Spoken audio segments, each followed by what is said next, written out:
Europe 1, il est 7h25. Thomas Soto. Les secrets politiques de Caroline Roux. Bonjour Caroline. Bonjour Thomas. On le connaissait dans le costume du visiteur du soir. Jacques Attali passe à la vitesse supérieure. Et l'info politique, c'est qu'après avoir poussé à la réforme Nicolas Sarkozy et François Hollande, l'économiste va proposer son propre programme présidentiel. Et oui, vous savez quoi ? Il refuse d'être spectateur d'un débat politique qui se résumerait, comme il le dit, à Juppé, Sarkozy, Hollande ou Le Pen. Alors, Jacques Attali travaille dans le plus grand secret à l'élaboration d'un programme de réforme pour le pays.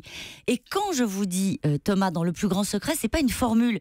Ses collaborateurs ont des documents de travail numérotés qu'ils n'ont pas le droit de reproduire ou de sortir du bureau. Le visiteur du soir, en réalité, a été déçu par les renoncements successifs des présidents qu'il a conseillés. D'ailleurs, pour la petite anecdote, il a prévenu François Hollande et Nicolas Sarkozy de sa démarche. Mais pour autant, il ne sera pas candidat lui-même. C'est pas un programme pour lui. Non, ce serait ridicule, c'est lui qui le dit. Alors pour qui alors ? Alors pour qui ? Vous avez raison de poser la question parce que ensuite il soumettra ce programme aux candidats eux-mêmes, à tous les candidats, un peu à la manière, vous vous souvenez de ce qu'avait fait Nicolas Hulot avec son pacte écologique, et au final, il s'engagera derrière celui qui adhérera au fond le plus à son projet. Jacques Attali va aussi lancer un site internet, France 2022. À 2022 ? Oui, parce le coup d'après. Mais oui, parce que son sujet, c'est pas la campagne présidentielle en elle-même.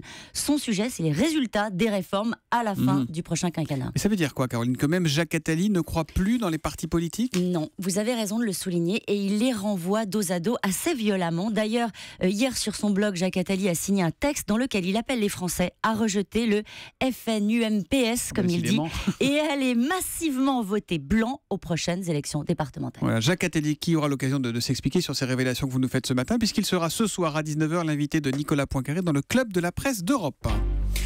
On parlait de programme. Nicolas Sarkozy a présenté quelques lignes de propositions. C'était hier dans le Figaro, Caroline. Mais est-ce qu'il a convaincu dans son propre camp ? C'est la question politique du jour. Alors, si on passe la bienveillance à l'égard du patron, en coulisses, c'est plutôt la déception qui domine. Déception devant des propositions qui sont jugées convenues. C'est pauvre, il donne le sentiment de reprendre là où il s'est arrêté, me dit un député UMP. Alors, ISF, 35 heures, retraite, suppression d'un fonctionnaire sur 2. En réalité, ces propositions font consensus. Ce qui est crédité quand même, c'est sa capacité à porter le fer contre la gauche et à faire entendre haut et fort l'opposition face à François Hollande. La suppression d'un fonctionnaire sur 2 qui veut élargir cette fois aux collectivités locales, ce qui n'était pas le cas pendant son quinquennat.